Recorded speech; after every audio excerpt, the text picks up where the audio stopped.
Grande avanço na linha de frente. As Forças Armadas da Ucrânia lançaram um contra-ataque em duas direções ao mesmo tempo. Sensação na OTAN. Estão próximos de decidir abater drones e mísseis russos sobre a Ucrânia. Verdadeira revolta no Donbás ocupado. Moradores locais exigem fornecimento de água e criticam as autoridades. Crise de combustível na Rússia, a gasolina não está sendo vendida em várias regiões. A China entra na guerra. As Forças Armadas da Ucrânia capturaram chineses e eles chocaram com sua confissão. O exército de Putin no Mar de Barents está treinando ataques contra a OTAN e parece que a paciência de Trump se esgotou. Olá, meu nome é Yulia Kokan e agora as principais notícias. Mas antes, deixe seu like neste vídeo e inscreva-se no nosso canal para que não nos percamos mais pelo YouTube. A Europa está considerando a iniciativa Sky Shield para abater alvos russos sobre a Ucrânia. É o que escreve o Le Monde. A publicação observa que, após o incidente com drones russos na Polônia, os países europeus estão cada vez mais conscientes da necessidade de mudar a lógica de defesa. Trata-se de abandonar a estratégia de abater drones apenas sobre o próprio território e passar para a interceptação ativa de alvos ainda sobre a Ucrânia. Essa abordagem está alinhada com a iniciativa Sky Shield. Ela prevê o abate de mísseis e drones russos no espaço aéreo ucraniano, o que ao mesmo tempo protegerá tanto a população da Ucrânia quanto a infraestrutura crítica da Europa, incluindo usinas nucleares. Segundo os cálculos, para a implementação do plano, seriam suficientes 120 aviões dos aliados. E além de tudo isso, uma declaração de grande impacto do chefe do Ministério das Relações Exteriores da Polônia. Radosław Sikorski afirmou que os aliados deveriam considerar a criação de uma zona de exclusão aérea sobre a Ucrânia para proteger a Europa contra ataques russos com drones. Além disso, ele sugeriu que o Ocidente intercepte drones e mísseis russos no espaço aéreo da Ucrânia. Segundo ele, a Polônia pode abater drones sobre a Ucrânia, mas tal decisão será tomada em conjunto com os aliados. Se a Ucrânia nos pedir para abatê-los sobre seu território, isso também seria vantajoso para nós. Se você me perguntar pessoalmente, deveríamos pensar sobre isso? Tecnicamente nós, a OTAN e a UE, poderíamos fazer isso. Mas essa é uma decisão que a Polônia não pode tomar sozinha, apenas junto com seus aliados. Mas ao que parece, tais declarações realmente não agradam à Rússia. O ex-presidente Dmitry Medvedev, que também é chefe do Conselho de Segurança do país, escreveu mais um absurdo em seu Telegram e ameaçou os países da OTAN com guerra. Ouçam vocês mesmos. Um verdadeiro ministro da defesa da Estônia veio a Kiev. Está ameaçando? Bem, agora aguente. Quanto menor o país, mais briguentos e tolos são seus líderes. Também achei engraçada a poderosa iniciativa europeia Guarda Oriental. Parece que isso é tudo o que restou da coalizão dos dispostos. Mas falando sério, a implementação da ideia provocativa dos idiotas de Kiev e de outros sobre a criação de uma zona de exclusão aérea sobre a Ucrânia e a possibilidade de países da OTAN abaterem nossos drones significará apenas uma coisa: guerra da OTAN contra a Rússia. As coisas devem ser chamadas pelo nome certo. O que vocês acham? Os europeus vão passar das palavras e promessas para a ação. Eles vão abater drones russos sobre o território da Ucrânia? Escrevam suas opiniões nos comentários. Com certeza vou ler. As forças de defesa da Ucrânia continuam expulsando o inimigo na região de Sumy. Analistas do Deep State informam que os soldados da 225ª Brigada conseguiram expulsar os russos de áreas fortificadas próximas a Novokonstantinovka e Konstantinovka, enquanto o inimigo avançou nas proximidades de Novoivanovka, Ivanovka e em Zverev. Enquanto isso, na direção de Kupiansk, os defensores ucranianos continuam repelindo as tentativas dos russos de avançar pelo oleoduto.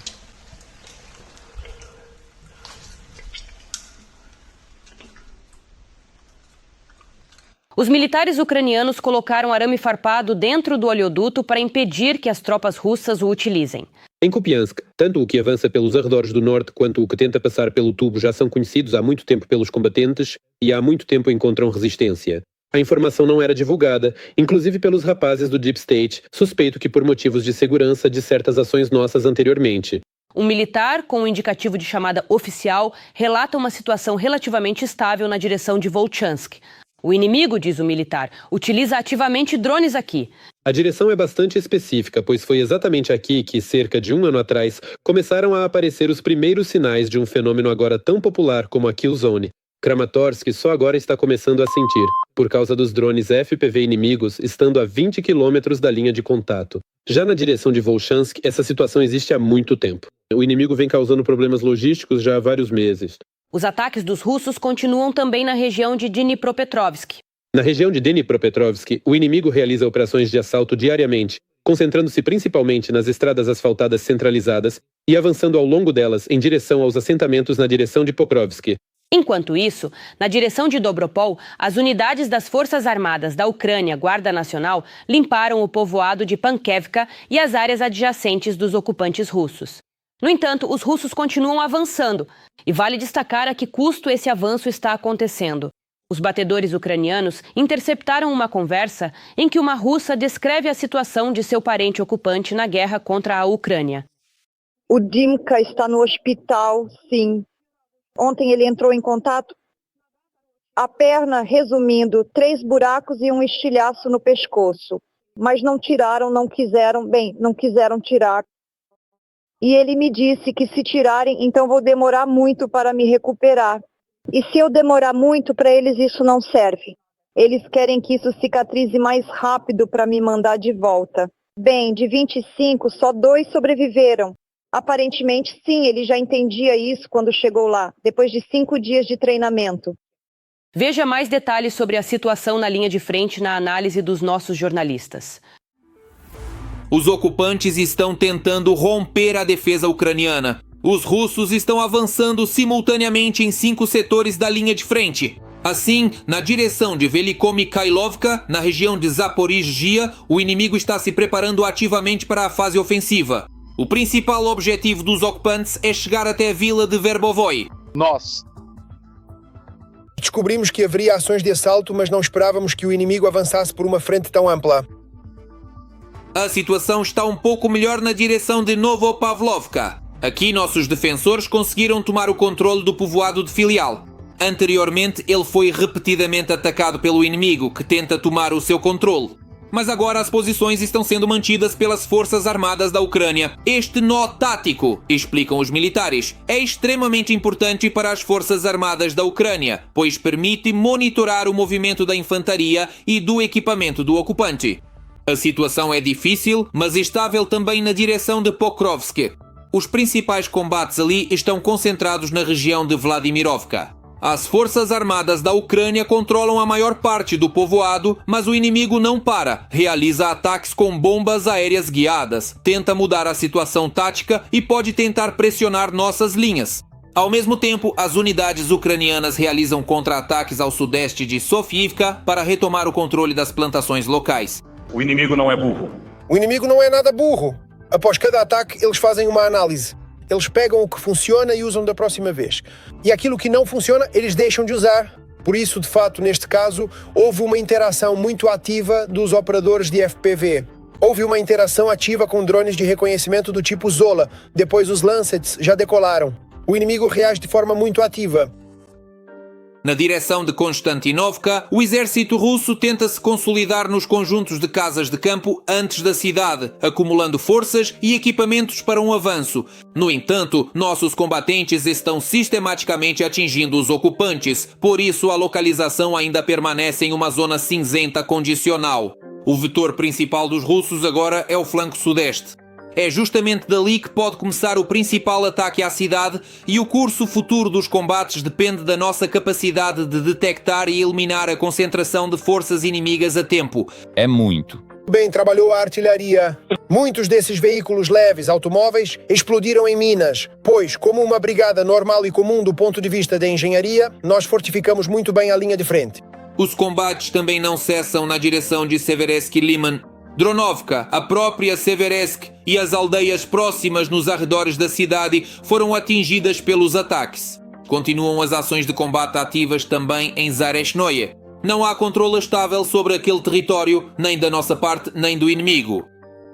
Ao mesmo tempo, forças especiais da Direção Principal de Inteligência atingiram um sistema de mísseis antiaéreos dos ocupantes. Os combatentes da GJUR localizaram e realizaram um ataque de fogo bem-sucedido contra um Buk M3 dos invasores russos. O custo desse sistema de mísseis antiaéreos varia de 40 a 50 milhões de dólares. Hoje, o Kremlin também perdeu outro brinquedo militar caro de Putin. É o drone de reconhecimento e ataque Orion. Seu raio de ação é de cerca de 300 quilômetros e o custo aproximado do pássaro de ferro abatido ultrapassa 5 milhões de dólares. Drones ucranianos invadiram recentemente mais uma refinaria de petróleo russa. Os drones atacaram uma série de instalações de refino de petróleo na Rússia e alvos do complexo militar industrial inimigo. Uma grande empresa de produção de metanol na cidade russa de Gubakha, na região de Perm, foi atingida. O ataque à infraestrutura química-chave dos ocupantes, localizada a mais de 1.600 quilômetros da fronteira ucraniana, foi um verdadeiro choque para o Kremlin. A refinaria de petróleo de Kirishi, na região de Leningrado, também foi atingida. Segundo relatos dos russos, 3 drones na região da cidade de Kirishi foram abatidos, mas seus destroços causaram um incêndio no território da empresa. No entanto, os vídeos de testemunhas oculares mostram o contrário. As imagens da refinaria se assemelham mais a um impacto direto de drones do que a danos causados por estilhaços na refinaria de petróleo. Aliás, a refinaria de Kirishi é considerada uma das maiores da Rússia e, antes da chegada dos drones ucranianos, era capaz de processar cerca de 20 milhões de toneladas de petróleo por ano. Infelizmente, também houve barulho na véspera na região de Kiev. No meio da noite, explosões ocorreram na ferrovia por lá. Fortes clarões e repetidos sons de explosões ecoaram na região da vila de Kalinovka. Como se descobriu, munições detonaram ali durante o transporte ferroviário. Uma série de explosões danificou a rede de contato, resultando no atraso de dezenas de partidas e agora os trens circulam por rotas alternativas ao trecho danificado. Por coincidência, o epicentro das explosões também incluiu um trem de passageiros Kharkiv-Przemysl. O trem fez uma parada de emergência e centenas de passageiros foram evacuados com urgência do local do incidente para a mata próxima. Felizmente, ninguém ficou gravemente ferido e, após algumas horas, o trem continuou seu trajeto normalmente. Não deixo de me admirar com a coragem e o heroísmo dos soldados ucranianos. Eles mantêm a linha de frente e resistem a uma enorme horda que os supera em número. Por isso, peço que apoiem as Forças Armadas da Ucrânia. E se não for possível ajudar dessa forma, escreva palavras de apoio para eles nos comentários. Sei que eles nos assistem. Bem, nos territórios ocupados continua a batalha pela água. Por exemplo, a região de Donetsk. Esses são os dias comuns da ocupação. As batalhas pela água lá agora acontecem literalmente em cada casa. Vídeos que confirmam tudo isso estão viralizando na internet. O cronograma, tamo vendo. O cronograma, olha rapazes, olha.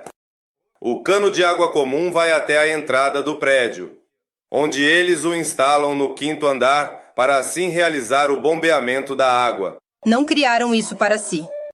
Para quem você perguntou isso? Para os vizinhos? Olhe aqui! E assim eles bombeiam. Um cano comum que as pessoas esperam no porão para encher. E para eles tanto faz, dizem, hoje não é dia de fornecimento. Hoje vamos sugar sim, com a bomba. Ah, pessoal! Ou então, o jornalista e blogueiro ucraniano Denis Kazansky publicou este vídeo sobre o Donbass em seu Telegram. A legenda do vídeo fala por si só. Donbass 2014. A Rússia é a salvação e Donbass 2025. Como vamos dar descarga no vaso sanitário? A Rússia é a salvação. Se o Putin não intervir, se a Rússia não nos ajudar, todos nós vamos morrer aqui. Alguns momentos depois, As pessoas aqui já estão em estado de extinção, simplesmente. Todos já querem ir embora daqui para algum lugar, porque viver aqui é simplesmente insuportável. Por favor, nos ajudem a sobreviver. Como vamos ficar sem água? Como vamos dar descarga no nosso vaso sanitário? A companhia de água disse para irem menos. Não usem o banheiro. E então tudo ficará bem, porque não tem água, não tenho como dar descarga, então não usem o banheiro. A companhia de água, a captação. Bem, o que mais há para dizer? Essas são as realidades da vida com a chegada da Rússia. E como gritavam alto, como chamavam alto, receba e assine. A Rússia aumentou drasticamente a produção de drones para sobrecarregar as defesas aéreas ucranianas. O New York Times relata isso. A publicação escreve que os ocupantes lançam centenas de drones todos os meses numa tentativa de sobrecarregar a defesa aérea ucraniana. Ao mesmo tempo, as forças armadas ucranianas estão atingindo com sucesso alvos no interior da Rússia com drones. Mas a escala dos ataques do inimigo continua sendo significativamente maior. O aumento dos ataques inimigos tornou-se possível graças à produção em massa de drones em 2 fábricas principais na própria Rússia, bem como ao envolvimento de autoridades regionais, empresas e até mesmo estudantes na criação de drones táticos. Combinado com novas tecnologias e táticas, isso se tornou um sério desafio para a Ucrânia. O aumento do fornecimento por parte da Rússia, combinado com novas tecnologias e táticas, criou um desafio colossal para a Ucrânia, que no início da guerra tinha vantagem no uso de drones, vantagem essa que Moscou conseguiu minar. A Rússia utiliza drones de ataque juntamente com mísseis e iscas para saturar a defesa antiaérea e realizar ataques massivos contra instalações ucranianas de produção de armas, infraestrutura energética e cidades. Kiev alcançou avanços significativos na realização de ataques com drones no interior da Rússia e, no domingo, realizou um ataque a uma grande refinaria de petróleo próxima a São Petersburgo. Mas os bombardeios de barragem russos são maiores e mais complexos, e os militares ucranianos estão tentando adaptar sua tática para se proteger deles. Diante dessas notícias, quero mais uma vez pedir aos nossos aliados e parceiros que não se esqueçam da Ucrânia e ajudem a fortalecer nossa defesa antiaérea. Lendo os comentários dos episódios anteriores, vejo que muitos nos assistem do Cazaquistão, Moldávia, Europa e até dos Estados Unidos. Nós, ucranianos, somos muito gratos pelo seu apoio e temos orgulho de ter espectadores tão sensatos. Escreva nos comentários deste episódio de qual país você nos assiste e se apoia a nossa luta contra o Império do Mal. Sempre leio seus comentários com prazer. E nós, por enquanto, continuamos com o que há de mais interessante. Nadamos e na margem... Bem, vocês entenderam. Na Rússia, há uma forte crise de combustíveis. A mídia local já está praticamente gritando sobre isso e aconselha os russos a se prepararem para uma escassez prolongada de gasolina, de vários meses até meio ano, no pior dos casos. Alega-se que os problemas com combustíveis afetaram não apenas a Crimeia e o Donbás ocupado, mas toda a zona de fronteira da Rússia. Se antes a escassez era observada no Extremo Oriente e na Crimeia, em setembro ela se espalhou para outras regiões: Ryazan, Nizhny Novgorod, Saratov, Samara, Ulyanovsk, Penza, Rostov e Astrakhan, assim como Kalmúquia e Tartaristão. Em um cenário desfavorável, a escassez pode se espalhar ainda mais para o interior do país. Algumas refinarias não fornecem gasolina dos tipos 90 e 2,95 há várias semanas e parte das fábricas está totalmente fechada ou opera de forma instável. As razões são os ataques regulares de drones às refinarias. O Ministério da Energia da Rússia tenta estabilizar a situação, impondo restrições temporárias à exportação, mas isso não está ajudando. Aqui, por exemplo, o Centro de Resistência Nacional relata sobre a situação nos territórios temporariamente ocupados. Os ocupantes não conseguem superar a crise de combustível nos territórios temporariamente ocupados. Nos territórios temporariamente ocupados não há gasolina ou ela é fornecida com limites rigorosos. Nos territórios ocupados de Lugansk, o combustível está em falta há várias semanas. Mas, em vez de resolver o problema, a administração de ocupação alimenta as pessoas com propaganda e festas. Esse é o chamado mundo russo. Escassez e mentira. Ou então, estão viralizando na internet essas imagens da região de Belgorod. Lá também não tem gasolina. Vejam vocês mesmos. A situação com a gasolina, resumindo, não muda. Não tem gasolina de 100, não tem de 95, nem mesmo de 92. Resumindo, só tem diesel. Eu só tenho autonomia para uns 40 quilômetros, e só. Então, escutem, não tem gasolina em Belgorod. Essa é a situação. O que posso dizer? Definitivamente, eu gosto desse tipo de notícia. Você apoia esse tipo de sanções da Ucrânia? Deixe seu like no vídeo. O presidente dos Stran-Zekua, Donald Trump, chamou pela primeira vez a Rússia de agressora na guerra contra a Ucrânia, demonstrando firmeza em sua posição em relação a Moscou. Isso foi relatado pela Politica. Nesta semana, 8.000 soldados de ambos os países morreram, um pouco mais da Rússia. Mas quando você é o agressor, você perde mais. Anteriormente, Trump se recusava a condenar Moscou pela invasão. E em fevereiro, sua administração, junto com a Rússia e a Coreia do Norte, rejeitou uma resolução da ONU que apoiava a integridade territorial da Ucrânia e condenava a Rússia. Os Estados Unidos também se opuseram a uma declaração do Grupo dos Sete, na qual a Rússia era chamada de agressora. Ao mesmo tempo, Trump acrescentou que achava que conseguiria parar a guerra entre a Rússia e a Ucrânia mais rápido, mas infelizmente não foi o caso. Entre Zelensky e Putin existe um ódio imenso. Eles se odeiam tanto que não conseguem conversar. Acho que toda a conversa terá que ser conduzida por mim. Mas isso ainda não é tudo. Donald Trump declarou que imporá novas sanções contra Putin, mas somente depois que a Europa aumentar a pressão sobre Moscou. Ele acredita que as sanções que os países da UE impuseram contra a Rússia não são suficientemente rigorosas. E, especialmente, o presidente do Celeseiro está insatisfeito com o fato de a Europa comprar petróleo russo. Não podemos ser os únicos de quem se espera um esforço total ao máximo. Mas a Europa compra petróleo da Rússia. Eu não quero que eles comprem. E as sanções que eles impõem não são suficientemente rigorosas. Estou pronto para impor sanções, mas eles terão que reforçar suas sanções de acordo com o que eu fizer. Enquanto isso, o representante especial de Trump, Keith Kellogg, declarou que as forças russas não são tão fortes quanto o ditador russo Putin diz. Segundo ele, a Rússia, na verdade, está perdendo a guerra na Ucrânia. Se Putin estivesse vencendo, ele já estaria em Kiev. A Rússia está vencendo? Essa é uma ótima pergunta, porque o presidente Trump me fez essa mesma pergunta no Salão Oval cerca de 6 semanas atrás. A essa mesma pergunta respondi com firmeza. Senhor presidente, não ouça apenas a mim. Seu chefe do Estado-Maior Conjunto, Dan Kane, está esperando do lado de fora. Ele está ao lado do carro. Chame-o, pergunte a ele. Ele é seu principal conselheiro militar. Dan disse a mesma coisa. Eles, os russos, estão vencendo? Não, eles não estão vencendo. E Putin pode dizer que estão vencendo o quanto quiser. Se Putin estivesse vencendo, ele já estaria em Kiev, a oeste do Dnieper, em Odessa, e teria trocado o governo. Na verdade, a Rússia está perdendo esta guerra. Além disso, Donald Trump anunciou uma conversa com o líder chinês Xi Jinping já para esta sexta-feira.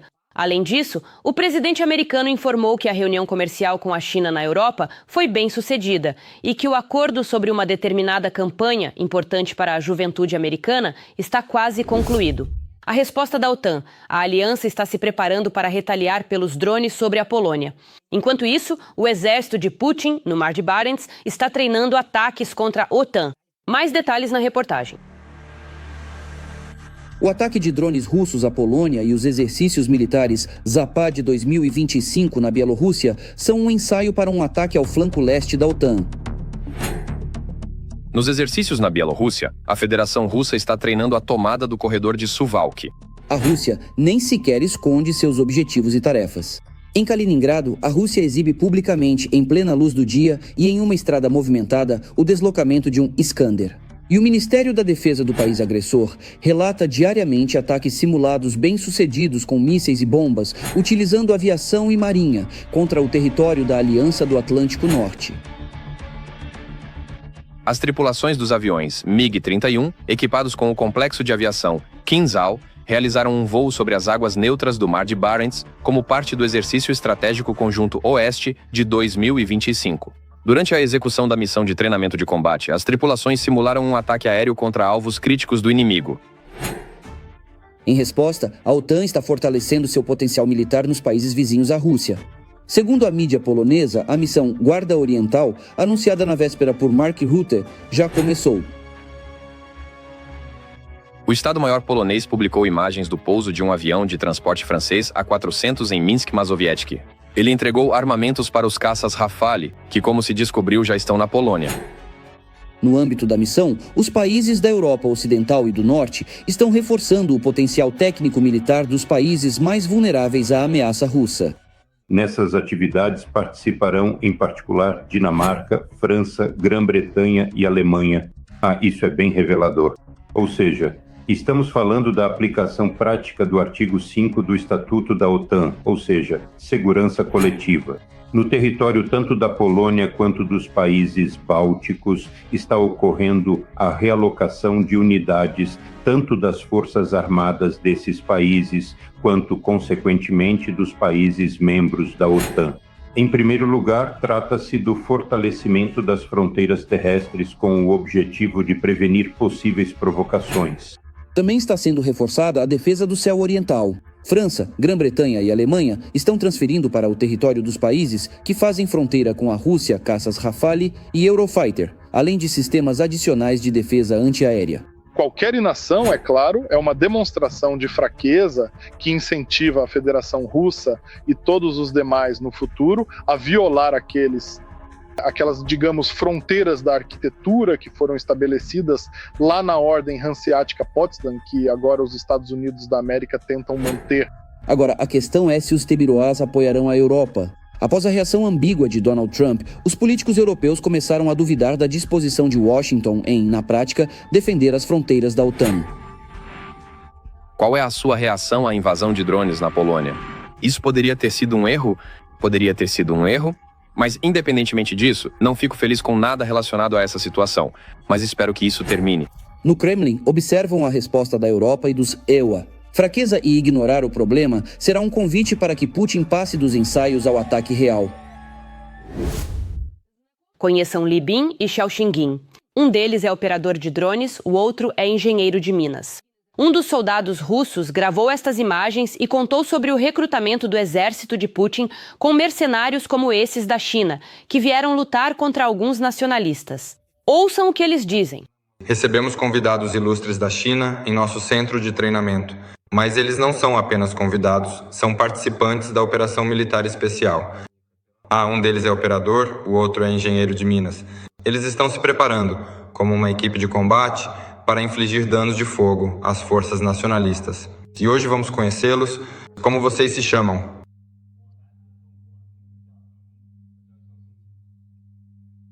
O que vocês acham da OMI, Operação Militar Especial? E o que acham das nossas tropas de drones?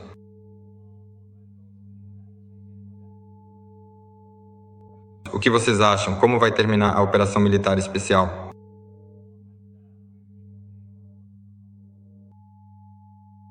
E como está sendo para vocês no exército russo? Está bom? Ruim? Gostam? Nós acreditamos firmemente que, de uma forma ou de outra, a vitória no final sempre será nossa aqui no Aliás. E nós estamos lutando muito por isso.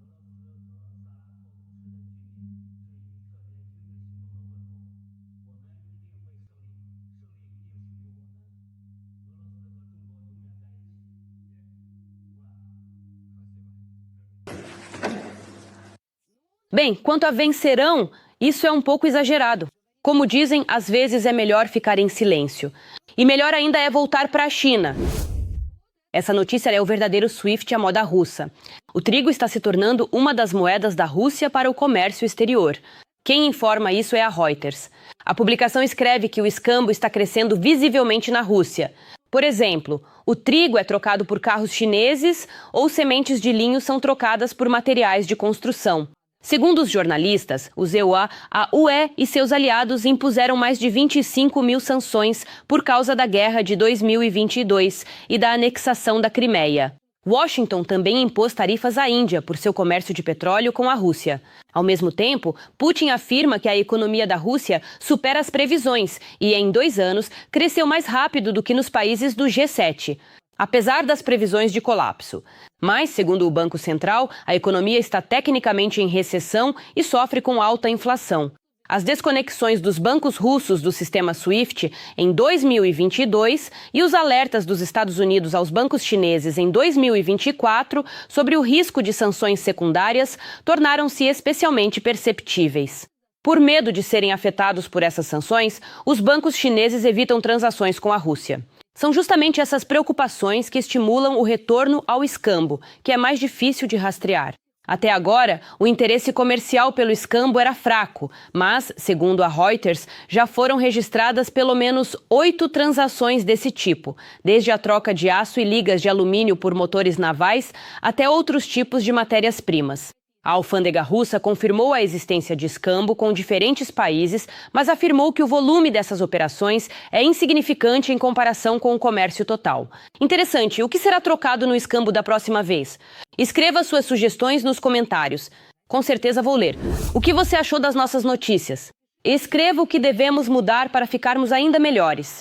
Vamos levar em consideração, com certeza. Enquanto isso, deixe seu like neste vídeo para apoiar o nosso trabalho. E não se esqueça de se inscrever no nosso canal Ucrânia Hoje para não perder os próximos episódios. Até a próxima!